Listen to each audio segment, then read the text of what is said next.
16 कारण धारणा भाग 12 विषय विनय भावना तारीख 19/8/1999।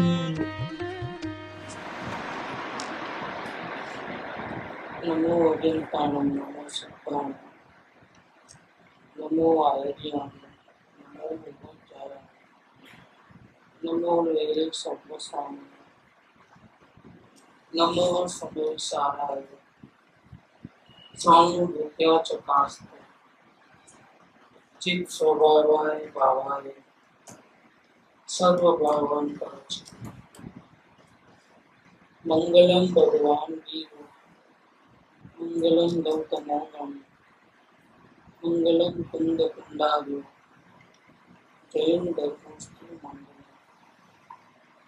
सर्व मंगल मंगल सर्व कल्याण कारकम दानम सर्व धर्माणम जैनम जयतु शासन ओंकार बिंदु संयुक्त नित्यं ध्यायन्ति योगिनः आमदं मोक्षदं चन्द्र ओंकाराय नमः। ये संबतभद्र आचार्य देवरचित अपना परंपराओं का आचार, उसमें छठी भावना अधिकार के ऊपर पंडित सदा सुखदास कासलीवाल की टीका 16 कारण भावना का विषय चल रहा है। इसमें पहली भावना दसम विशुद्धि भावना वो तो पूर्ण हुई। दूसरी भावना विनय संपन्नता भावना चल रही है। इसके विनय के 5 प्रकार कहे हैं। उसमें दर्शन, ज्ञान, चारित्र, तप और आखिरी है उपचार विनय। उपचार विनय कहो या व्यवहार विनय, एक ही बात, वो आचरण संबंधी है। इसमें उपचार विनय में बहुत से प्रकार है। इसमें लोक विनय की बात कल चली थी। अब आगे कहते हैं देव का विनय। देव अर्थात अर्यंत भगवान। तमोचरण की विभूति सहित गंधकुटी के मध्य में सिंहासन के ऊपर 4 अंगुल अद्धर विराजमान, 64 चंबर धोरित, 3 छत्र, 8 प्रातिहार्य से विभूषित, कोटि सूर्य समान प्रभा के धारी, परम औदारिक शरीर में रहने वाले, 12 सभाओं से सेव्यमान, दिव्य ध्वनि के द्वारा अनेक भव्य जीवों का भला करने वाले, अरिहंत का चिंतन करके ध्यान करना और मन से उनकी परोक्ष विनय है। 2 प्रकार के विनय, परोक्ष और प्रत्यक्ष। मन से इस प्रकार से विनय करना है। उनकी विनय पूर्वक वचनों द्वारा स्तुति करना और वचन से परोक्ष विनय है। और हाथों की अंजलि जोड़ करके मस्तक झुकाकर नमस्कार करना वह तन से परोक्ष विनय है। मन, वचन और काया, लेकिन हाजिर नहीं, इसलिए परोक्ष है। जिनेंद्र के प्रतिबिंब की परम शांत मुद्रा को प्रत्यक्ष नेत्रों से अवलोकन करके महा आनंद से मन में ध्यान करके अपने को कृतकृत्य मानना वो मन से प्रत्यक्ष विनय है। जिनेंद्र के प्रतिबिंब के सामने होकर स्तवन करना वो वचन से प्रत्यक्ष विनय है। और हाथों की अंजलि जोड़कर के मस्तक नमाकर वंदना करना तथा भूमि में अंजलि सहित हाथ, पैरों तथा मस्तक को छुआकर नमस्कार करना और काया का प्रत्यक्ष विनय है। मन से, वचन से और काया। सर्वज्ञ वितराग जिनेंद्र परमात्मा के नाम का स्मरण करना, उनका ध्यान करना, उनका वंदन करना, उनका स्तवन करना, यह सब परोक्ष विनय है। देव की इस प्रकार की विनय सभी अशुभ कर्मों का नाश करने वाली कही है। इस प्रकार का विनय करोगे तो अशुभ कर्मों का नाश करने वाली है। वर्तमान में भी यह जीव उस समय अशुभ कार्य नहीं करता है, तो अशुभ कार्य को रोका शुभ कार्यों के द्वारा, और इससे जो पुण्य बंधे गए तो भविष्य काल में भी अपने को अनुकूल परिस्थिति निर्माण होगी, तो हमारे आकुलता से बचे रहेंगे, तो भविष्य में ही फायदा हो जाए। इस प्रकार तो जिनेंद्र का विनय करना चाहिए। इसमें अपना फायदा इस प्रकार से होता है। तो ये देव विनय है। सम्यक दृष्टि जीव इस प्रकार से देव का विनय करता है। एक बाजू वो कहता है कि मैं ही परमात्मा हूँ, और दूसरी बाजू जो है वो भगवान के मंदिर में जाकर के इस प्रकार की प्रवृत्ति भी करता है। अब कोई कहेगा कि तुम इतना नमस्कार करते हो, तुम्हारी कोई चाहना होगी। संसारी जीव तो ऐसा ही समझते हैं, संसारी जीव तो प्रभु की वंदना क्यों करते हैं? संयोगों की शांति के लिए करते हैं। अशांति संयोगों की दूर हो जाए, समृद्धि मिले, पैसा बहुत मिले, इज्जत मिले, आबरू मिले, शरीर में रोग है तो वो ठीक हो जाए। तो संसारी जीव, अज्ञानी जीव तो देवी देवता को इसी कारण से ही पूछते हैं, क्योंकि अपनी बस की बात नहीं है। जब तक चलना है चला लिया, हाथ पांव मार लिए, और थक गए तो फिर क्या बोलते हैं? अब तो ऊपर वाले के हाथ में है, तो ऊपर वाले के पास मंदिर में जाकर के जहां तहां माथा टेकना, और संयोगों की सुविधा हो जाए, आप ही कुछ चमत्कार करो, ऐसा करके वो नमस्कार करते हैं। अब वो अपनी नजर से देखे तो ज्ञानी पुरुष भी इस प्रकार से नमस्कार करते हैं, तो उसको ऐसा लगता होगा कि देखो, एक बाजू कहता है कि मैं ही परमात्मा हूँ, मुझे सब कुछ मिल गया है, परम शांति हो गई है, मुझे कुछ चाहना नहीं है। अब दूसरी बाजू वो भी तो आया है भगवान के दर्शन करने के लिए, तो वो भी कुछ चाहता तो होगा ना। लेकिन ये ज्ञानियों के वंदन नमस्कार में बहुत बड़ा अंतर है। ज्ञानी पुरुष भगवान का नमस्कार कुछ चाहने के लिए नहीं करते हैं, भक्तिवश करते हैं। भक्तिवश माने कैसे? आज यहाँ तक जो पहुंचा है वो भी उनकी कृपा से पहुंचा है। ये जो धर्म का मार्ग हमको हमारे गुरु से मिला, गुरु को कहाँ से मिला? आचार्य देवों से मिला, और आचार्य देवों को कहाँ से मिला है? आर्यन परमात्मा से मिला है। इस प्रकार से हमारे उपकारी है। जिनेंद्र परमात्मा क्या है? हमारे उपकारी। दूसरा, जिस लक्ष्य को हम पार करना चाहते हैं उस लक्ष्य को उन्हें पार कर चुके हैं, इसीलिए वो हमारा आदर्श है। किसी बच्चे को बोलोगे कि भाई तुमको कौन सा गेम पसंद है, तो बोला क्रिकेट। तो तुमको खेलना है अगर, तो तुम कैसा बनना चाहोगे? तो क्या बोलेगा वो? तो वही बोलेगा ना, क्यों? उसके लिए वो देवता है उस लाइन के अंदर। ऐसे ज्ञानी पुरुष की अंतिम मंजिल क्या है? परमात्मा बनना, संपूर्ण ज्ञान, शांति, वितरागता और केवल ज्ञान की उत्पत्ति, संपूर्ण शांति की चाहना हो। तो फिर वो भी किसकी पूजा करेगा? किसके गीत गाएगा? किसके गुण गाएगा? तो जिनेंद्र भगवान के गुण गाएगा। तो इसका मतलब ये है कि हम कुछ मांग रहे हैं, पूजा कर रहे हैं, भक्ति कर रहे हैं, वंदन कर रहे हैं, प्रदक्षिणा कर रहे हैं, तो इसका मतलब ये थोड़ा है कि हम अज्ञानी के जैसा कुछ मांग रहे हैं। ऐसा उसका मतलब नहीं है। तो बहुमान है, आप हमारे आदर्श हो। जो आपका भूतकाल था वो हमारा अभी भूतकाल है, अभी पहले हमारे जैसे थे, फिर आपने पुरुषार्थ करके इस पद को प्राप्त किया, अर्यन पद को। तो हम भी ऐसी भावना पाते हैं कि जो वर्तमान में जिस पद पे आप पहुंचे हो, इस पद पे हम भी जल्दी से पहुंच जाए, हम भी आपके जैसे बने। तुम जैसा बनने के कारण शरण तुम्हारी आया। कोई संयोग दे दो, सुविधा मिल जाए, ये बात नहीं है यहाँ पर। तो लेकिन अज्ञानियों की नजर में ऐसा होगा कि देखो, ज्ञानी भी पूजा करते हैं, हम पूजा करें, इसमें कौन सी बड़ी आपत्ति की बात? तो तुम पूजा करते हो उसकी आपत्ति नहीं है, तुम संयोगों की भीख मांगते हो ना, उसकी आपत्ति।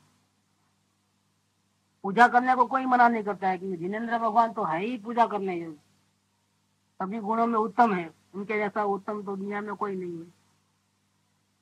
तो जिनेंद्र भगवान की पूजा करने का निषेध नहीं है। जिनेंद्र भगवान की पूजा करके संयोगों की भीख मांगना वो पाप का कार्य है, वो बहुत बड़ा पाप होता है। पुण्य थोड़ा होता है पूजा का, और पाप कितना होता है? निगो एकेंद्रीय पना मिलेगा उसमें, पंचेंद्रीय पना नहीं मिलेगा फिर, अगर कुछ चाहना करके मांगा तो। इस प्रकार से ज्ञानियों को विनय रहती है बाहर से।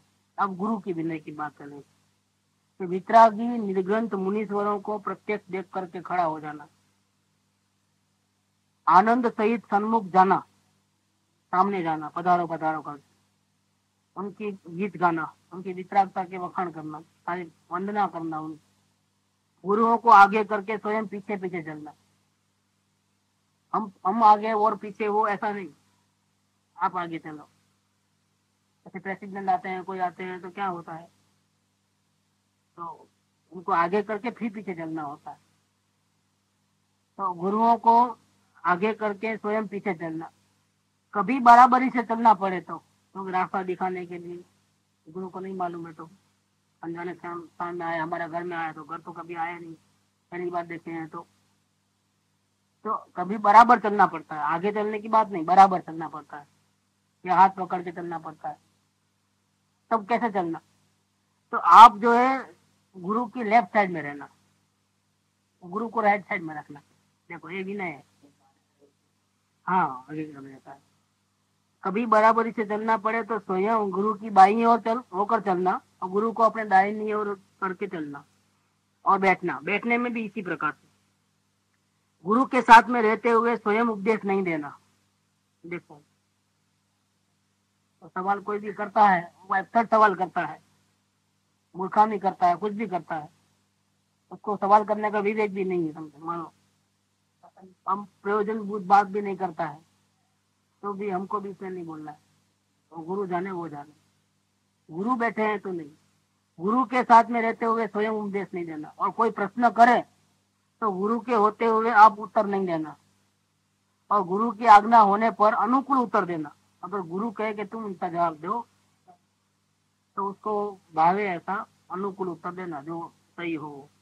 गुरु के होते हुए ऊंचे आसन पर नहीं बैठना। गुरु व्याख्यान उपदेश आदि करे तो उसे हाथ जोड़कर बहुत आदर से ग्रहण करना। गुरुओं के गुणों में अनुराग करके आज्ञा के अनुकूल प्रवर्तन करना। गुरु दूर के क्षेत्र में हो तो भी जैसी उनकी आज्ञा हो उसी के अनुसार प्रवर्तन करना। दूर से ही गुरुओं का ध्यान, स्तवन, नमस्कार आदि करना ये गुरु की विनय है। तो सम्यक दृष्टि जीव भी इस प्रकार से करते हैं, क्योंकि जिनेंद्र भगवान तो तमोशरण विहार कर जाता है, सभी ज्ञानी पुरुष साथ में नहीं जाते हैं, तो वहीं रह जाते हैं। तो वहां फिर कोई मुनिराज वगैरह आते हैं, गुरु वगैरह रहते हैं इस प्रकार से, तो वो उनकी इस प्रकार से विनय करते हैं। अभी गुरु यहाँ पर गुरु का जो दिया है हिसाब किताब, वो निर्ग्रंथ नग्न दिगंबर मुनिराज वितराग है, उनको दिया है। परिग्रह धारी एक भी मुनिराज सही मुनिराज नहीं। और भले बाहर में नग्नता हो लेकिन अंदर में आत्मज्ञान न हो तो भी सही मुनिराज नहीं है, क्योंकि अंदर में कसा है, मिथ्यात्व का नाश नहीं हुआ है। आत्मज्ञान हो गए तो ही मिथ्यात्व का नाश होता है। तो बाहर से त्याग कर दिया है वस्त्र आदि का, परिग्रह आदि का, इसलिए आप मुनि नहीं बन गए। तो यहाँ पर कोई भेदभाव नहीं है। यहाँ भेदभाव माने क्या? कपड़े वाले साधु को नहीं मानना और बिना कपड़े साधु को मानना, इस प्रकार का हिसाब किताब नहीं है। यहाँ पर नग्नता बाहर में हो और दिगंबर वेश हो तो भी अगर आत्मज्ञान नहीं है तो फिर नहीं होता है। आत्मज्ञान भी अंदर में रहना और बाहर में नग्नता भी रहना। ऐसे वितरागी निर्गंध मुनिराज है, वो गुरु के स्थान में है। पंच परमेष्ठी में जो स्थान है, आचार्य, उपाध्याय और मुनिराज, वो ऐसे गुरु होते हैं। उनको इस प्रकार से विनय आदि करना। अन्य किसी को गुरु के स्थान पे विनय नहीं कर सकते, ये बात इधर। अभी श्रावक से भी अपने को आज्ञा मतलब ये मार्ग की जानकारी मिलती है, चौथे गुणस्थान वाले समय दृष्टि से भी जानकारी मिलती है। वो मुमुक्षु के लिए वो ठीक है, लेकिन सिद्धांत की दृष्टि से देखा जाए तो जो हमारे वितरागी नग्न दिगंबर साधु है, तो पंच परमेष्ठी में जिसका स्थान है, तीन कथाएं की चौकड़ी है, वही हमारे गुरु है। दूसरे हमारे गुरु नहीं हो सकते। गुरु के स्थान में तो इनको ही रखना है। तो ये भी हमारे उपकारी इसलिए है कि इन्होंने रास्ता बताया है।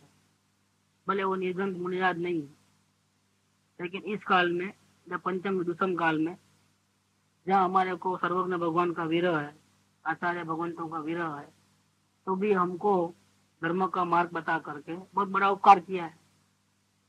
तो इसीलिए हम उनकी विनय करते हैं। विनय करते हैं तो भी इनकी पोस्ट का भी हमको ख्याल रखना चाहिए। ऐसे जिससे फायदा हुआ है वो तो तीर्थंकरों से भी अधिक है हमारे लिए, क्योंकि तीर्थंकर हमको समझाने नहीं आया। हमको समझाने कौन आया? हमको समझाने तो जो वर्तमान है प्रत्यक्ष है वही समझाने आया है, वही हमारे दोषों को निकालते हैं। इसीलिए अंदर में, दिल के अंदर तो सबसे ज्यादा अधिक बहुमान किसका रहता है? प्रत्यक्ष का ही रहता है।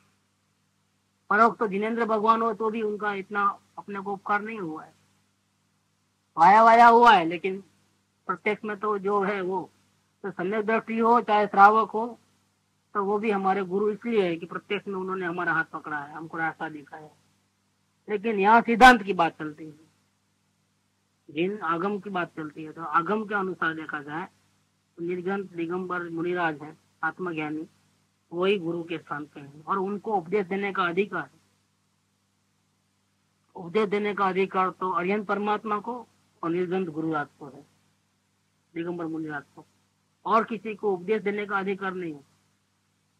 हम ऑर्डर के साथ नहीं कह सकते कि ऐसा ही करो, क्योंकि हमारे आचरण इस प्रकार के नहीं है, हमारे आचरण में इतनी शुद्धता नहीं है, तीन कसाई की चौकड़ी नहीं है, बाहर में परिग्रहधारी है, ग्रह दशा में है, तो फिर जैसा बात ऊंची है और आचरण वैसा नहीं है, तो फिर उपदेश देने का इतना अधिकार नहीं रहता है। फिर तो हम ऐसा कह सकते हैं कि भाई हम इस मार्ग पे चले हैं, ये मार्ग ऐसा है, शांति का मार्ग है, आप भी चल के देखो, आपको अगर अच्छा लगे तो ठीक है। लेकिन उपदेश देना वो अधिकार में नहीं होता है, सजा देना नहीं चले तो ऐसा नहीं रहता है। इसी प्रकार वो तो मुनियात भी सजा नहीं देते हैं, लेकिन मुनियात का तो प्रभाव ही अलग रहता है।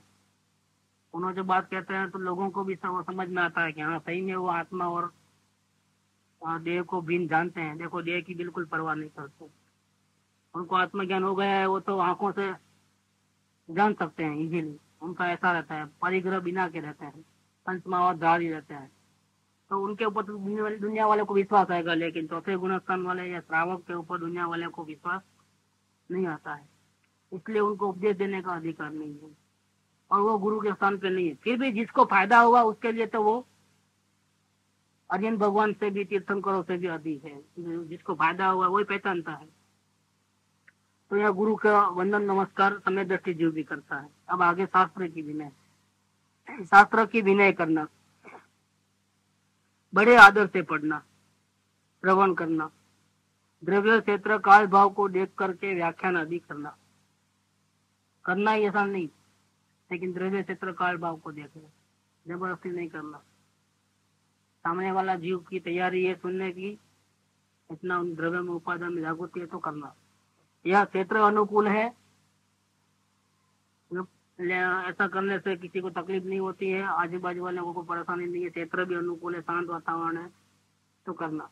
काल समय भी बराबर देख करके सबको अनुकूल हो गए, ऐसा समय नहीं हो कि 10 से 11 का रखो तो दुकान जाने का कि इधर जाने का ऐसा टेंशन हो जाएगा, ऐसा भी नहीं होना चाहिए। रात को 12 बजे भी नहीं, काल का भी मर्यादा रखना है और भाव को देख करके, सबकी जिज्ञासा गरज ये सब देख करके करना।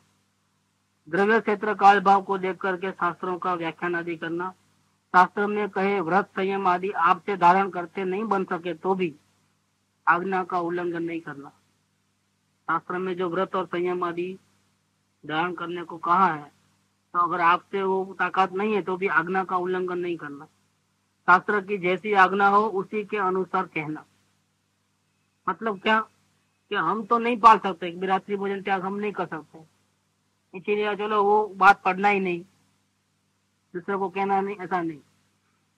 शास्त्र में जो कहा है वो कह देना, तो वो लाइन निकाल नहीं देना वहां पर, या वो पढ़ने का बंद नहीं करना। नहीं तो बोलेंगे कि भाई हम खुद तो पालते नहीं और कैसे कहें, ऐसा नहीं करना। शास्त्र में जो कहा है वो कहना, आप भले पालो या न पालो। तो शास्त्र को जैसी आज्ञा हो उसी के अनुसार कहना। जो शास्त्र की आज्ञा हो उसे एकाग्र चित्त से श्रवण करना, मतलब उस समय श्रवण करते वक्त ध्यान उधर उधर नहीं रहना, अन्यथा कथन नहीं करना, जैसा उसमें लिखा है वैसा ही, उसका उल्टा अर्थ करके कथन नहीं करना। आदर, उल्टा अर्थ का मतलब क्या, उल्टा और सुल्टा कैसे मालूम, सही अर्थ किया है कि गलत अर्थ किया है कैसे मालूम। हमारे को तो बुद्धि इतनी है, जितनी है इतनी है, जैसा हमारी बुद्धि में आया सब हमने अर्थ किया है, तो मालूम कैसे पड़ेगा कि हमने सही किया है कि गलत अर्थ किया है। लिखने वाले तो हाजिर नहीं है कि उसने किस इरादे से किया है, हमको तो नहीं मालूम। जो सुनाते हैं उसने भी सही अर्थ किया है कि नहीं किया हमको नहीं मालूम है, और हमारी बुद्धि में इतनी परीक्षा करने की ताकत नहीं है कि हमने जो अर्थ समझे हैं वो सही समझे हैं कि गलत समझे हैं, वो हमको पता नहीं चलता है। तो कैसे मालूम पड़े कि हमने अन्यथा अर्थ किया है कि सही अर्थ किया है। अपने को शांति मिले तो समझना कि सही अर्थ किया है, और अपने को अशांति होवे तो समझना कि गलत अर्थ किया है। उससे हिसाब किताब लगा देना पूरा। सामने वाला भी सही है कि गलत है वो अपनी शांति से देख लेना कि हम शांति मांगने के लिए आपकी बात सुने शांति की भावना से, और अगर आपके वचन सुनने से हमारी शांति की भावना सफल होती है तो सामने वाला सही बोल रहा है तो उसका संग करना, और अगर हमारी शांति की भावना सफल नहीं होती है उसके वचन सुनने से और ऐसा करने से, तो सामने वाला ठीक नहीं बोल रहा तो उसका साथ छोड़ देना। तो इतनी सी बात, इतना तो सबको पता चल जाता है। भले हम डॉक्टरी नहीं पढ़े हो और हमको दवाई का कुछ भी नॉलेज नहीं हो, लेकिन बीमार पड़ते हैं तो डॉक्टर के पास जाते हैं, तो डॉक्टर सही है कि नहीं है उसका निर्णय कौन करता है? रोगी करता है, दर्दी करता है कि डॉक्टर करता है? देखो उतना पता तो हर एक को पड़ता है, सामने वाला डॉक्टर सही है कि नहीं, अच्छा दवा ठीक है कि नहीं, अनुकूल है कि नहीं है, वो भी पता कौन करता है? उसको दवाई का तो नॉलेज नहीं, फिर कैसे पता किया कि दवा बराबर काम आई कि नहीं आई, अच्छी है कि बुरी है, वो कैसे मालूम पड़ेगा? वो प्रयोग करता है तो मालूम पड़ता है। इसी प्रकार से शास्त्र का कोई भी अर्थ सुने समझे और हमारे माइंड में विचार किए उसके ऊपर, तो हमारे को अगर आगे बढ़ना होता है, आत्म भावना बढ़ती है, तो समझना कि हमने सही अर्थ किया है। आत्म भावना बढ़नी चाहिए, साथ में जो क्षणभंगुर संयोग है संसार के, उसमें से जो सुख बुद्धि है वो कम होनी चाहिए और खत्म हो जानी चाहिए। दोनों साथ में होना चाहिए। आत्म भावना बढ़ रही है और फिर भी संयोगों में इतनी जो हमको रुचि पड़ी है, तो आत्म भावना बढ़ी हुई नहीं है, ये ढोंग हो रहा है। आत्म भावना बढ़ना और साथ में संयोगों में उदासीनता आना, वैराग्य बढ़ना, ये दोनों काम साथ में होना चाहिए। तो ही आप सही चल रहे हो, नहीं तो गलत चल रहे हो। नहीं, जागृति अच्छी आ रही है, आत्मा की भावना बहुत अच्छी है, और फिर आपके संयोगों में भी इतनी प्रेम है, रुचि है, इतना ही भीख मंगापना है, तो वो नहीं चलेगा, तो वो आत्म भावना नहीं बढ़ी है। ये बात समझ लो। तो अन्यथा कथन नहीं करना, आदर पूर्वक मौन से श्रवण करना, आदर पूर्वक मौन रख करके श्रवण करना। यदि शंका होती हो, कुछ बात समझ में नहीं आती हो, तो उसे दूर करने के लिए विनय पूर्वक थोड़े शब्दों में जिस प्रकार सभा के अन्य लोगों को तथा वक्ता के क्षोभ उत्पन्न हो, उस प्रकार से विनय पूर्वक प्रश्न करना। ऐसे तो मौन लेकर के सुनना है, फिर भी अगर हमारे को कोई बात ज्यादा समझ नहीं हो या शंका होती हो, कुछ बात में ज्यादा स्पष्टता करनी है, तो प्रश्न करने वाले थोड़ा बोले और इस प्रकार से बोले ताकि दूसरे लोगों को भी तकलीफ न हो। इतना ही नहीं, वक्ता को हैरानगति न हो। इस प्रकार से थोड़े शब्दों में प्रश्न करके समाधान मांगना, और वो प्रश्न भी विनय पूर्वक करना। उत्तर को आदर से ग्रहण करना, जो उत्तर मिला है उसको आदर पूर्वक ग्रहण करना, ये शास्त्र की विनय है। वहां अपने हठाग्रह रखे कि नहीं हम बोले ऐसा ही सही है, ये बात ठीक नहीं है, ऐसा नहीं है, तो नहीं, ऐसा नहीं चलता है। वो विनय शास्त्र का जो है वो आखिरी है। शास्त्र में जो वर्डिंग है लिखे हुए हैं, सही आगम आचार्य देवों के रचित, वो फाइनल वर्ड है। क्योंकि इसके जो रचना करने वाले हैं वो बहुत बुद्धिमान और बहुत इस मार्ग में आगे निकले हुए हैं। जैसे ये शास्त्र लिखा है समद्भद्राचार्य देव लिखा है, तो समय दृष्टि में जितना ज्ञान रहता है उससे कई गुना ज्यादा ज्ञान उनके पास रहता है, आचार्यों के पास रहता है।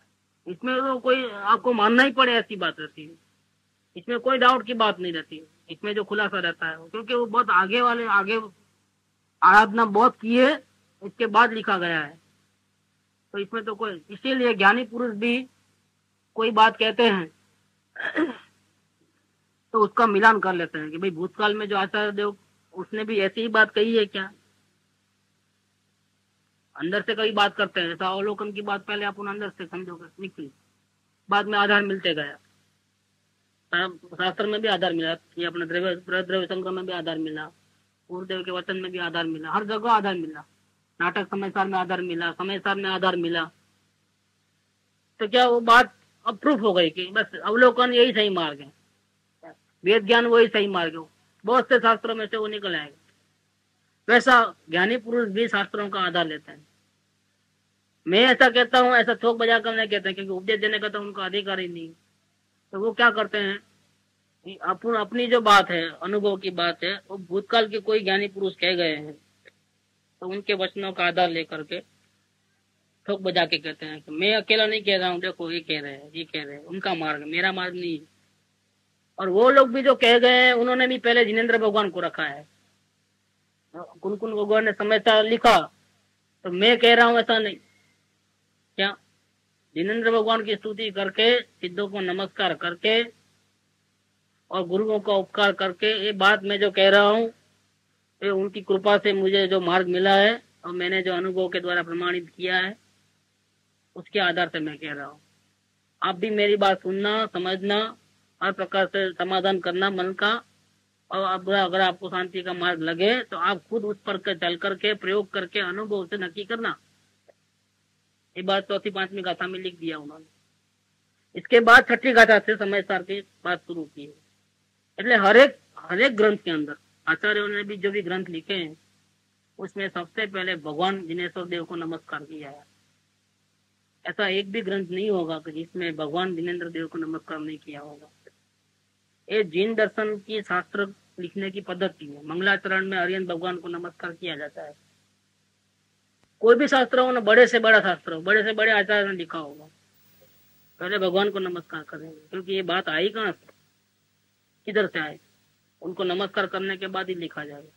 जबकि अन्य धर्म में जो होता है उसमें बहुत बड़ी गड़बड़ होती है। गड़बड़ माने क्या है कि वो अपने भगवान को या गुरु को छुपाते हैं, तो भगवान को बात नहीं करते हैं, गुरु की बात नहीं, उनका आदर सत्कार नहीं करते। मैं ऐसा कह रहा हूँ, ऐसा करके वो अपनी बात पुटअप कर देते हैं।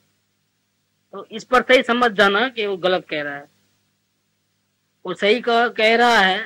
अब जैसा जैन शास्त्र का पढ़ लिया कोई किसी ने, तो उसने क्या किया हो, आर्यन भगवान को नमस्कार किए बिना वही की वही बात लिख दी। तो क्या समझना, सही समझना गलत समझना, पूरा गलत समझ लेना, चौकड़ी मार लेना। ये बात बहुत ध्यान में रखने की बात।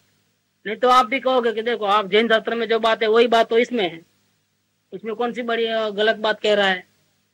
गलत बात कौन सा कह रहा है, आप प्रूफ करके बताओ। देखो ये बात जो इसने लिखी है आपके शास्त्र में भी वही बात है, तो ये दोनों बराबर हुए कि नहीं हुए, कि नहीं, दोनों बराबर नहीं हुए। वही के वही वर्ड है तो एग्जैक्ट चोरी कर लिया है तो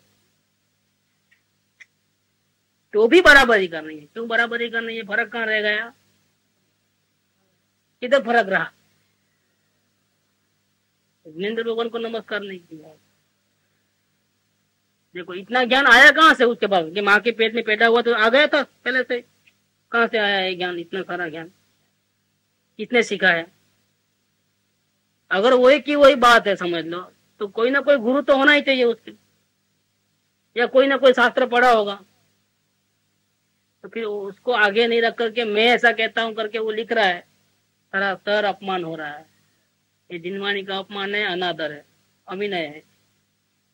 तो उसकी सही बात को भी स्वीकार नहीं करना, क्योंकि वो अभिमान से बोल रहा है, अपने शोभसन से बोल रहा है, अनुभव ज्ञान से नहीं बोल रहा है। अगर अनुभवी होगा तो उसको तो विनय होगा और आत्मा का अनुभवी होगा हो तो उसको तो विनय होगा ही होगा। वो तो अपने गुरु का कभी भी अपमान करेगा, बिल्कुल उसका आदर रहेगा अंदर में। तो ये बहुत जरूरी है, ये बात को समझना है। इतना विवेक भी अगर नहीं है तो अनुभव ही नहीं है। अनुभवी को तो विवेक होता ही है। वो ऐसा नगुणा नहीं होता है कि गुरु का अपमान करे, गुरु को पीछे रखे, गुरु का नाम छुपावे, ऐसा कभी नहीं होता है। और गुरु को हमेशा आगे रखेगा। जो भी शिक्षा ली है मैं आगे बढ़ा हूं तो इनका उपकार है करके वो अपने गुरु को आगे करेगा। वो ये बात समझना है। शास्त्र में भी बात समझने की बात है। कभी कभी अन्य धर्म वाले भी वो नहीं ऐसे भी हो गए हैं कि वो सभी गुरुओं के ऊपर अच्छा बोल सकते हैं। जैसा कि रजनीश की बात ले रहे हैं, महावीर स्वामी के ऊपर अच्छा बोलता है, अल्लाह के ऊपर, पैगंबर के ऊपर अच्छा बोलता है, जीसस क्राइस्ट के ऊपर अच्छा बोलता है, मीराबाई के ऊपर अच्छा बोलता है। तो फिर वो सबसे ज्यादा आगे हो गया ना, क्योंकि हम तो अकेले महावीर भगवान की, वितराग भगवान की बात करते हैं। वो तो सभी का बोलता है, राम का, कृष्ण का, गीता का, सबका बोलता है, कुरान का, कबीर का। तो उसका ज्ञान ज्यादा है कि अपना ज्ञान ज्यादा? अपन तो एक को ही पकड़ के बैठे हैं। नहीं, ज्ञान की वैल्यू नहीं है। अगर ज्ञान विनय सहित है तो वैल्यू है। उसको विनय है, उसका गुरु कौन पता है, वो खुद ही सीख के आया था, फिर अविनय से बात कर रहा है। वो उसके गुरु नहीं है कोई, गुरु के गुरु कोई नहीं है, भगवान का कोई नहीं है हिसाब किताब। अपने कोई भगवान मान करके बैठता है। बोलता था वो तो, सुशील से बोलते थे वो तो भगवान रजनीश, आचार्य से भगवान, ऐसा खुद ही तो कैसे हो सकता है? ये अभिनय बात है, अभिनय वाली बात हो गई। यहाँ तो गंधर्व देव भी अपने को किंकर समझते हैं भगवान के सामने, चार ज्ञान के धनी गंधर्व देव भी क्या, आचार्यों के आचार्य जो गंधर्व भगवान है वो भी क्या समझते हैं अपने आप को? कहाँ केवल ज्ञान हूँ, कहाँ मैं?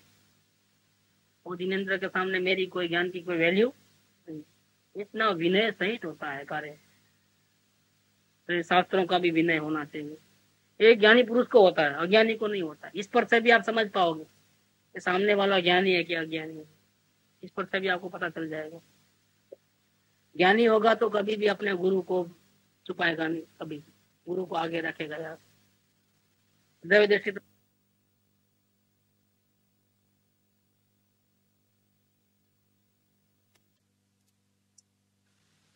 आत्मा की अजब गजब महिमा करने वाले, वो ऐसा कहता है। एक बाजू ये कहे कि देव गुरु शास्त्र से थोड़ा भी लाभ माने तो मिथ्या दृष्टि है क्या? वही सौगानी जी क्या बोलते हैं मेरे लिए पूज्य गुरुदेव श्री अनंत तीर्थंकर से भी आदि भाई बात का मेल बेल है कि नहीं कुछ?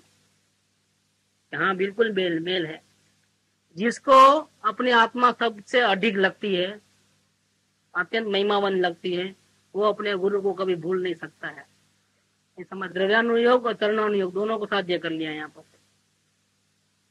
नहीं, आत्मा की महिमा बहुत करे और गुरु नाम ही नहीं ले, गुरु को याद भी नहीं करे, गुरु का विनय नहीं करे, गुरु की भक्ति नहीं करे, नहीं चले।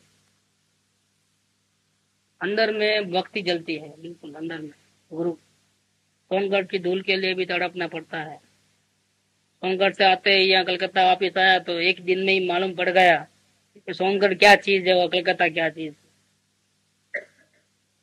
एक दिन में ही मालूम पड़ गया कि परिणाम में कितनी गड़बड़ हो जाती है। वहां जो शांति थी यहाँ कहाँ। देखो ये सब क्यों, तो गण जैसा को क्यों ऐसा लिखना पड़ता है कि गुरु की भक्ति कितनी जबरदस्त। और बेंसली बेन जिनेन्द्र भगवान की भक्ति करते तो वो देखे होंगे तो बोले ऐसी भक्ति तो मैं नहीं कर सकता हूँ, मेरे में कमी है। देखो कमी है, ऐसा क्यों बोले कि जिनेन्द्र भगवान की ऐसी भक्ति मैं तो कभी ऐसा किया ही नहीं, मेरी तो बहुत जबरदस्त भक्ति है। इस मामले में तो मैं पीछे हूँ। क्या तो पीछे हूँ का मतलब क्या? अपने दोस्त को व्यक्त क्यों किया कि मुझे ऐसी भक्ति नहीं आती है? बस इसका नाम ही विनय भावना है। दोष है और दोष को स्वीकार नहीं करे और दोष को निकालने का उसको वो नहीं हो, इरादा नहीं हो तो ये भावना नहीं होगी। लेकिन उनमें विनय भावना भी थी सौगाणी जी में कि उनको गलती थी, तो मतलब गलती मतलब क्या कि ऐसी बाह्य भक्ति उनमें नहीं थी, तो बोले कि ऐसी भक्ति तो मेरे में भी नहीं, इसमें भी कमी है मेरी। इसका मतलब क्या है कि अपने दोस्त को दोस्त जानते हैं और उसको पूरा करने की भावना भी रखते हैं, खत्म करने की। तो विनय भावना वाले थे। सम्यक दृष्टि को ऐसा तो ऑटोमेटिक हो ही जाता है, विनय भावना में तो आ ही जाता है। वो अपने गुरु को और अपने जिनवाणी को कभी पीछे नहीं रखता है, आगे ही रखता है। अब ये अपन पढ़ रहे हैं तो कितना इस पुस्तक के लिए कितनी महिमा आती है, क्या क्या लिखा है, कितना अपन तो कुछ जानते ही नहीं है, अब तो कुछ भी नहीं जानते हैं। कितना लिखा है इसके अंदर, कितना डिटेल से लिखा है एक एक बात को। महिमा आती है कि नहीं आती है? इससे हमारे परिणामों में भावना बढ़ती है ना, तो विशुद्धि आती है। ऐसा करते हैं, बहुत सुंदर खुलासा है।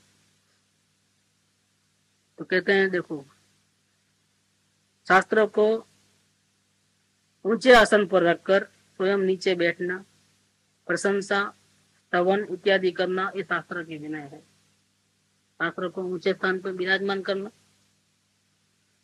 और उनकी प्रशंसा करना, क्या अच्छी बात आई, इतनी सुंदर बात लिखी है, इससे मेरे इतने दोष निकल गए, इतनी भावना बढ़ गई, मेरी रुचि बढ़ गई, सही बात समझ में आई, शंका को शंका निकल गई, अभिप्राय की गलती थी वो निकल गई। इस प्रकार से प्रशंसा और स्तवन इत्यादि करना वो शास्त्र की विनय है। इस प्रकार देव गुरु शास्त्र की विनय है, वो धर्म की मूल है। अगर आपने आत्मा का दर्शन किया है, समय दर्शन को प्राप्त किया है, तो वो जीव तो देव गुरु शास्त्र की विनय करेगा और अगर उसको देव गुरु शास्त्र की विनय नहीं है तो भले ही बोलता है कि मुझे आत्मज्ञान हो गया है, लेकिन उसको वास्तव में आत्मज्ञान हुआ नहीं। ये समझ लो, ये मूल है इसका, धर्म का मूल ये है। अब निश्चय विनय और व्यवहार विनय, दो विनय और रहा है अपना। उपचार विनय के अंदर ये पांचवा उपचार विनय है, उसके अंदर पहले लोक विनय चला, बाद में देव विनय, गुरु विनय, शास्त्र विनय।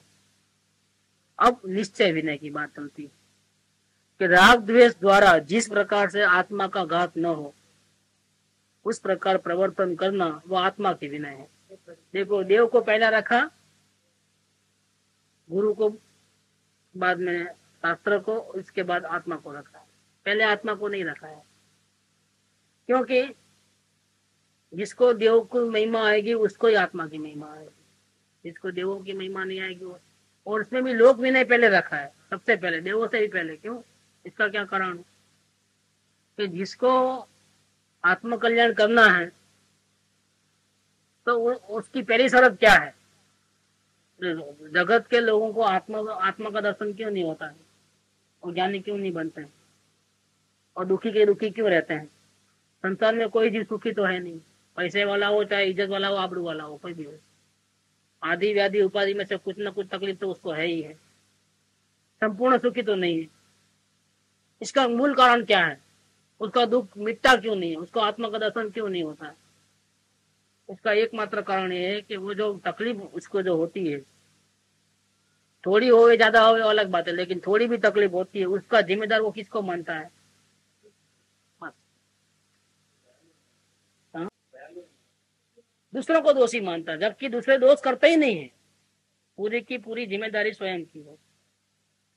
इसीलिए ये विनय में क्या आया? सबसे पहले विनय किसका करोगे? दुनिया वालों का करना। कि भैया आज तक मैं ऐसा समझता था कि आप मेरे को भटका रहे हो, दुखी सुखी कर रहे हो, लेकिन अब मेरे को समझ में आया है कि मेरे दुखों का और सुख का जिम्मेदार मैं स्वयं अकेला हूँ, किसी का दोष नहीं है। इसलिए दुनिया वाले कोई भी न मेरे मित्र है न मेरे शत्रु है, तो पहले आना चाहिए वो बात। 108 बात का समझ नहीं एक बात उदासीनता, सरलता, ये तो जीवन मनुष्यता से पहले उत्पन्न है, मनुष्यता में। हाँ, तो इसका मतलब ये बराबर है। सबसे पहले लोक विनय है। तो ऐसा होना चाहिए, भगवान का विनय पहले या आत्मा का विनय पहले, बाद में दुनिया वालों का विनय। ऐसा नहीं किया है। जहाँ रुका है वहां से आगे बढ़ना है ना। तो रुका कहाँ है वो जीव? इसको मुमुक्षुता ही उत्पन्न क्यों नहीं हुई? मुमुक्षुता उत्पन्न होगी तो होगा ना। सबसे पहले क्या होता है? ये वेरी बिगिनिंग में क्या होता है? पहले अनुभव होता है आत्मा का, या पहले गुरु की पहचान होती है, कि पहले मुमुक्षुता उत्पन्न होती है? इसमें भी क्रम निकला है बहुत बड़ा। कि जब तक वो जीव अपने दुखों का कारणभूत दुनिया वालों को रखेगा, संयोगों को रखेगा, तब तक उसमें मुमुक्षुता ही नहीं आएगी। दूसरे लोग हैरान करते हैं, दूसरे लोग ऐसा करते हैं, तभी मैं दुखी हूँ, गया, वो मुमुक्षु ही नहीं है। मुमुक्षु, हाँ, क्योंकि वो फिर उसके मिटने वाला नहीं है। देखो, जैसा मैं बताऊं कि दाग तो यहाँ लगा है, और आईने में देखा तो आईने को घसने लगा तो ये निकल जाएगा, आईना फूट जाएगा, लेकिन ये नहीं निकलेगा, क्योंकि दाग तो यहाँ है, आईने में नहीं है। लेकिन उसने क्या किया कि यहाँ साफ करने के बदले किसको साफ किया? ऐसे गलती का कारणभूत, दुखों का कारणभूत तो वो स्वयं है, और दूसरों को माने और दूसरों को सुधारने का प्रयत्न करे, उसका दुख कब दूर होगा? कभी होने वाला नहीं। दूसरों को दुख देना दुख दो, सुख देना सुख दो, जैसा उनको आचरण करना है करो। मेरे को दुखी करना कि सुखी करना वो मेरे हाथ में है, उसके हाथ में नहीं है। वो गाली देवे तो मुझे क्रोध करना कि नहीं करना मेरे हाथ में है, उसके हाथ में नहीं है। लेकिन ये जीव आज तक मुमुक्षु क्यों नहीं बन पाया, और अवलोकन भी क्यों नहीं कर पाया, वेद ज्ञान भी क्यों नहीं कर पाया, उसके गुरु की पहचान भी क्यों नहीं हुई आज तक, गुरु की आज्ञा क्यों नहीं उठा पाता है वो, संयोग मिलने पर भी? सबसे पहला कारण ये है कि मुमुक्षु ही नहीं बना है। क्यों नहीं बना भाई मुमुक्षु? क्योंकि गलती वो स्वयं करता है और दोष देता है दुनिया वाले खराब।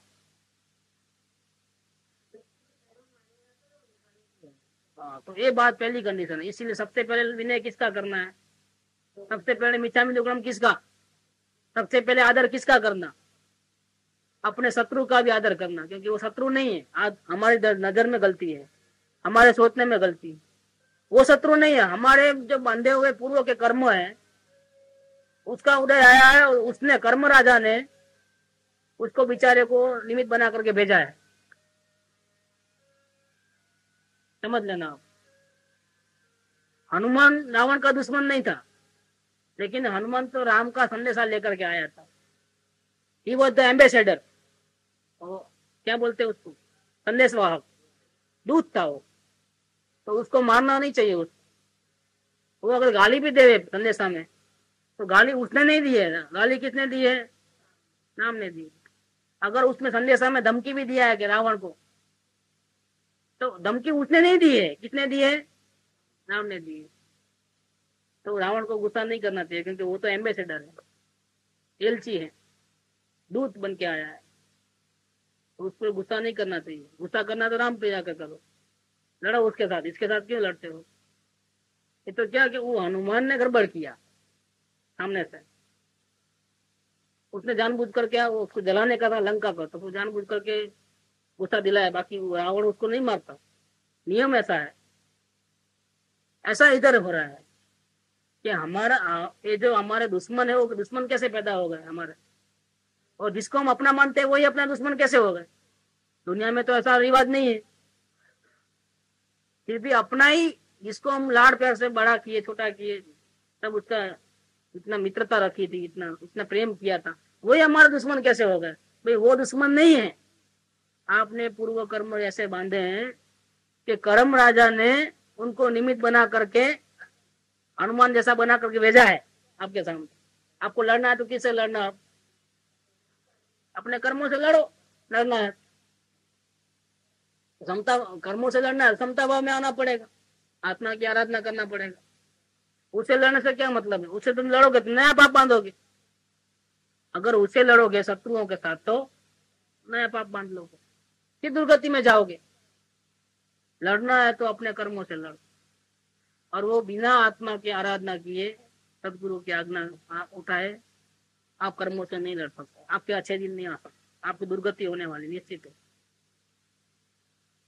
कर्मों से लड़ना है तो गुरु का साथ लेकर के अपने आत्मा के दर्शन कर लो, कर्मों से लड़ना हो जाएगा, जीतना हो जाएगा।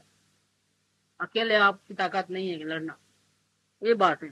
सबसे पहले क्या किया कि लोगों का विनय किया। आज से इस दुनिया में कोई मेरा दुश्मन नहीं है, न मैं अब किसी से राग करना है, न किसी से, ये पहले काम करना है। ये करने के बाद फिर देव का विनय, अगर प्रत्यक्ष में है तो, प्रत्यक्ष में नहीं है तो परोक्ष में, क्योंकि गुरु के भी उपकार करने वाले कौन थे? देव थे, इसलिए देव का विनय। फिर आचार्य का विनय, गुरु का, फिर उनके वचनों का विनय, इसके बाद आत्मा की विनय। सीधा आत्मा का विनय तो कोई कर नहीं सकता है। संसार में कोई सुख दुख देने वाला नहीं है, तो कोई मेरा मित्र नहीं है, कोई शत्रु नहीं है। तो सबके ऊपर को जो गुस्सा आता था, क्रोध आता था, वो तो खत्म हो गया, मुमुक्षुता उत्पन्न हुई। तो फिर मेरे दुखों का इलाज कैसे करूं मैं? वो तो कारणभूत नहीं है, और मुझे तो दुख मिटाना है, मैं ही कारणभूत हूँ, तो मेरे को दुखों को कैसे नाश करूँ? तो किसके पास जाएगा? अगर भगवान होंगे तो भगवान के पास जाएगा, गुरु होंगे तो गुरु के पास जाएगा, कोई भी नहीं है तो शास्त्र के पास जाएगा। उसमें क्या लिखा है वैसा आत्मा का आराधना करेंगे। इसलिए देव, गुरु और शास्त्र, उनका विनय करके, उनसे अपने दुखों का कैसे नाश करना वो सीख करके फिर वो प्रयोग करता है जी, तब जाकर के आत्मा की विनय करता है। सीधा आत्मा की विनय किसी को होती ही नहीं है, क्योंकि रास्ता नहीं मालूम कैसे विनय करना आत्मा का, किस प्रकार से आत्मा का दर्शन करना, किस प्रकार से कर्मों से छूटना, कहा लेना, तरीका ही नहीं मालूम है। तरीका कौन बताएगा? देव या गुरु या शास्त्र में से, तीनों में से कोई एक बताएगा। जब दुनिया में कोई वैरी नहीं है और दुख तो हो रहा है, तो दुख को कैसे मिटाना, तो उसका रास्ता कौन बताएगा?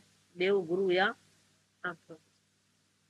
उस शास्त्र विनय पूर्वक सुन करके, उनकी आज्ञा उठा करके, फिर अब क्या करना?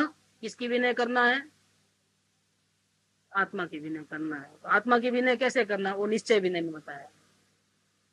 कि राग द्वेष द्वारा जिस प्रकार से आत्मा का घात न हो उस प्रकार से प्रवर्तन करना वो आत्मा की विनय है, और उसको निश्चय विनय कहते हैं। असली विनय तो ये है, अपने आत्मा की संभाल रखना। सबसे पहला काम ये करना आप। तो किस प्रकार से विनय करना? किसी के ऊपर भी राग भी नहीं करना, द्वेष भी नहीं करना। नहीं, आप एक बात करो, द्वेष नहीं करना। नहीं, प्रेम तो सभी से करना। क्या? नहीं, प्रेम भी नहीं करना। प्रेम नहीं करना मतलब क्या? कि दुनिया वाले जिसको प्रेम कहते हैं वो एक्चुअल में राग है। राग में और प्रेम में अंतर क्या है? सबसे अच्छा बोलना, अच्छा व्यवहार करना, सबसे मित्रता रखना, सबको गले लगाना, सबकी सेवा करना, ये प्रेम है? ये प्रेम नहीं है। वो क्या है? राग है। अरे बिना पैसा लिए, बिना फी लिए लोगों की सेवा करते हैं, रोगियों को दवा पहुंचाते हैं, उनको फल फ्रूट देते हैं, गरीबों को सेवा करते हैं, मानव सेवा करते हैं, इतना तो प्रेम है कि राग है? मानव सेवा वही प्रभु सेवा नहीं बोलते हैं? अगर प्रभु से प्रेम करना है तो मानव से प्रेम करो। तो ये इतनी सेवा करना, उसमें एक भी अपना स्वार्थ नहीं रखना, तो राग है कि प्रेम है? लोग तो उसको प्रेम समझते हैं, लेकिन प्रेम नहीं है। प्रेम में और राग में अंतर क्या है? प्रेम में कभी भी अपने को किसी प्रकार की आशा नहीं होती है बदले की, और राग में हमेशा कुछ ना कुछ मिलने की आशा रहती है कि यहाँ नहीं तो और आगे भी कोई हमारे को हेल्प करेगा। हम किसी के साथ प्रेम करेंगे तो वो भी हमारे साथ प्रेम करेगा। हम किसके घर जाएंगे तो वो भी हमारे घर जाएगा। किसी के दुख में साथ देंगे तो वो भी हमारे दुख में साथ देगा। हम इतने रोगियों की सेवा करेंगे तो कभी अपने भी बुरे दिन आएंगे तो लोग अपने को भी सेवा करेंगे, या अच्छे स्थान में जाएंगे, अच्छी गति दुर्गति नहीं मिलेगी। ये सब क्या अंदर है? पढ़ा है कि नहीं पढ़ा है? क्योंकि अज्ञानी को तो भीख मांगने के सिवा कुछ आता ही नहीं। वो कुछ करेगा तो सामने कुछ मांग भी लेगा। तो जितना साथ में मांगने वाली बात है, अभी नहीं मांगता है क्योंकि अभी तो उसके पास है। जब नहीं होगा तब मिलना मेरे को। इसके लिए क्या करना? अभी पुण्य इकट्ठा करो, ऐसा करो, सेवा करके दान दिया तो तख्ती लगाना। तो ये सब क्या है कि मांग मांग तो रखती है। ये अपेक्षा सहित का जितना भी जो एक्टिविटी है वो पूरा राग है, वो प्रेम नहीं है। और राग से बंधन होता है, इसमें अपने आत्मा का बहुत बड़ा नुकसान होता है, वो मालूम नहीं है। इसलिए वो सब सारी दुनिया की सेवा करते हैं लेकिन अपने आत्मा को भूखा रखते हैं, अपने आत्मा का अपमान करते हैं, उसको दुखी कर देते हैं। सेवा दूसरों की करे तो दूसरों को तो फायदा पहुंचा नहीं पहुंचा वो उसका किस्मत, लेकिन अपना नुकसान तो जरूर हो गया है। तो ऐसा राग नहीं करना, अपने आत्मा का नुकसान नहीं करना। और द्वेष नहीं करने का तो सारी दुनिया बोलती है, झगड़ा नहीं करना, पंचायत नहीं करना, किसी से लड़ना नहीं। सब जगत के पूरे धर्म में ऐसा लिखा है। तो किसी से भी राग द्वेष नहीं करना। राग और द्वेष नहीं करके अपने आत्मा को बचाना और अपने आत्मा का उद्धार करना, वो आत्मा की विनय है। यह विनयवान इस प्रकार विचार करता है। आत्मा की विनय करने वाला क्या सोचता है? वो ऐसा सोचता है कि अब यह मेरा जीव चार गतियों में भ्रमण न करे तो अच्छा, बहुत हो गया, बहुत भटका, अब मुझे भटकना नहीं। अब मेरा आत्मा मिथ्यात्व, कसाय, अविनय आदि से संसार परिभ्रमण के दुखों को प्राप्त न हो, इस प्रकार चिंतन करते हुए मिथ्यात्व, कसाय और अविनय आदि से आत्मा के ज्ञानादि गुणों का घात नहीं करना, यह आत्मा की विनय है। इसी को निश्चय विनय कहते हैं और इसी को परमार्थ विनय कहा है। अपने आत्मा को नहीं डुबाना राग द्वेष का। राग करोगे किसी से तो भी अपने आत्मा को डुबाओगे, द्वेष करोगे तो भी डुबाओगे। तो भगवान की पूजा करना वो राग नहीं है क्या? वापिस बात आ गई। गुरु के विनय करना वो राग नहीं है क्या? नहीं, वो राग नहीं है, क्योंकि गुरु के पास से हम कुछ मांगते नहीं है। हम गुरु के पास गुरु की पूजा स्तवन आदि करते हैं, देव की गुरु की विनय आदि करते हैं, शास्त्र की विनय करते हैं। उसमें हमारा हेतु क्या है? कि उनकी पूजा करना हमारा हेतु है, गुरु की विनय करना हमारा हेतु है, शास्त्र की तारीफ करना वो हमारा हेतु है, कि अपने आत्मा की शांति हो गई वो हेतु है। तो इसमें दुनिया की कोई चीज हम मांगते नहीं है, संयोगों की भीख नहीं मांगते हैं, इसीलिए वो राग नहीं है। जिनेंद्र भगवान की पूजा करना वो राग नहीं है। गुरु का विनय करना वो राग नहीं है, शास्त्र का विनय करना वो राग नहीं है। क्यों? कि इसमें आशय अभिप्राय क्या है? अभिप्राय अपनी आत्म शांति का है। तो ये बात को समझना है। एक बाजू कहते हैं कि राग नहीं करना, द्वेष नहीं करना, तो गुरु को भी छोड़ दो, देव को भी छोड़ दो, ऐसा नहीं हो सकता है। क्योंकि उन्होंने ही सिखाया हमारे। आत्मा की विनय करना किसने सिखाया? देव गुरु शास्त्र ने सिखाया है। इसलिए उनका विनय करने के बाद अब आत्मा को इस प्रकार से विनय करना है कि राग भी न हो, द्वेष भी न हो। तो आत्मा की विनय करना है, तब क्या करना? तब उस टाइम में पूजा भक्ति नहीं करना। जब आत्मा की विनय करना है उस समय पूजा भक्ति, गुरु का आदर सत्कार नहीं करना। उस समय तो अपने अंदर में रहना। फिर उपयोग जब आत्मा के बाहर आ जाए, अंदर रखना चाहे तो भी नहीं रहे, तो वापिस कहाँ आ जाना? देव गुरु शास्त्र के बाहर आ जाना। देखो, तो वापिस वो आपको वहां भेजेंगे। कहाँ भेजेंगे? आत्मा की विनय करने के लिए। बस ये दो ही जगह है जगत में। शांति से रहना है तो दुनिया में कहीं भी पांव रखना है तो दो ही जगह है। बाकी संसार में कहीं भी शांति मिलने वाला नहीं। एक अपने आत्मा में शांति मिलती है, और बाहर में अगर रहे उपयोग तो देव गुरु शास्त्र के निकट छत्र छाया में रहे तो शांति मिलती है। बाकी शांति का कोई स्थान नहीं है, दुनिया में कहीं भी शांति नहीं मिलेगी। तो ये निश्चय विनय, आत्मा का विनय, परमार्थ विनय इसको कहते हैं। तो अंश मात्र भी राग द्वेष नहीं करना और अपने आत्मा को दुखी नहीं करना, वो आत्मा का विनय। अब व्यवहार विनय वापिस, क्योंकि आत्मा में तो रह नहीं सकेगा ज्यादा देर तक, तो वापिस व्यवहार में आ गए आप। अब यहाँ विशेष जाना, ये व्यवहार विनय की बात आखिरी, अभी और भी है, वचन विनय भी है। व्यवहार विनय में क्या है कि अब यहाँ ऐसा विशेष जाना कि जिसकी मान कसाय घट जाती है उसी को ही व्यवहार विनय होती है, दूसरों को नहीं होती है। आत्मा का अनुभव हुआ है तो मान कसाय कम हुआ है, वही व्यवहार विनय कर पाता है। जिसको मैं भी कुछ हूं तो वो विनय नहीं कर पाता। किसी जीव का मुझसे अपमान न हो। जो दूसरों का सम्मान करेगा वह स्वयं ही सम्मान को प्राप्त होगा। आप झिड़की दे दोगे तो फिर वो आपके पास आएगा नहीं, वो आपका आदर नहीं करेगा, आपका भी अपमान। तो आपको अगर सम्मान प्राप्त करना है, आपको ऊंचा बनना है, तो आप भी दूसरों को आदर देना सीखो। जो दूसरों का सम्मान करेगा वह स्वयं भी सम्मान को प्राप्त कर लेगा। जो दूसरों का अपमान करेगा वह स्वयं ही अपमान को प्राप्त हो जाएगा। सभी से मीठे शब्द बोलना वो विनय है। किसी भी जीव का भी तिरस्कार नहीं करना वो भी विनय ही है। अपने घर कोई आया हो उसका यथा योग्य सत्कार करना, किसी को सामने जाकर के लेके आना, किसी को उठकर एक हाथ से माथा छू करके विनय करना, खड़े होकर, अलग अलग है इसमें।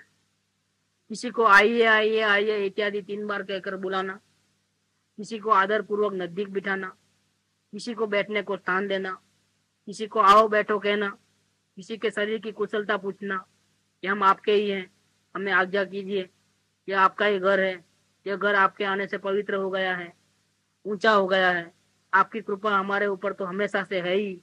इस प्रकार से व्यवहार विनय है। इस प्रकार का वर्ताव जो होता है वो व्यवहार विनय है। किसी को हाथ लगाकर माथे तक लगा देना उतना ही विनय है।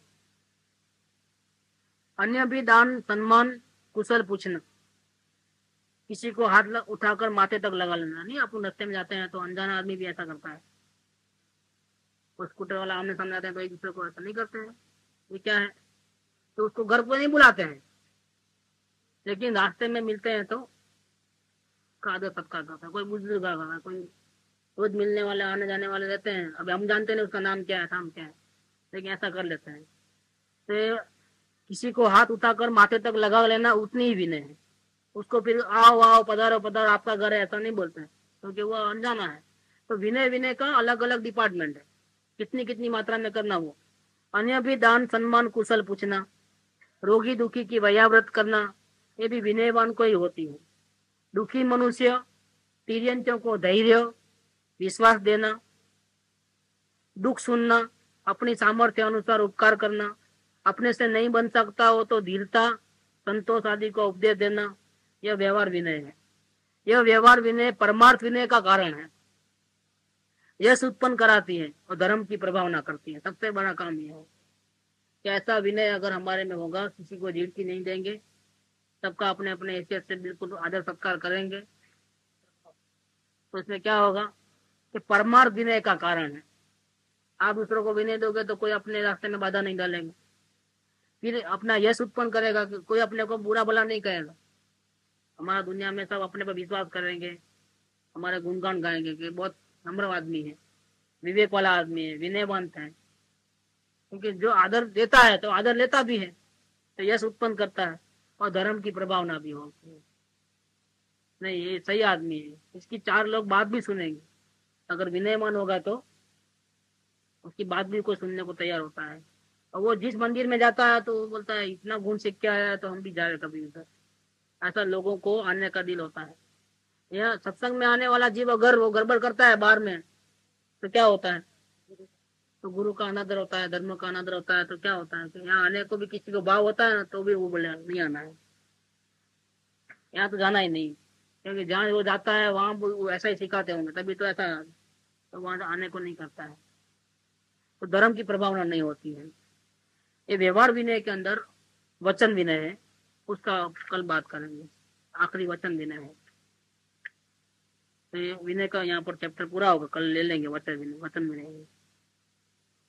सुख धाम अनंत सुसंत चही, दिन रात रहे तद ध्यान मही। प्रशांति अनंत सुधामय जे, प्रण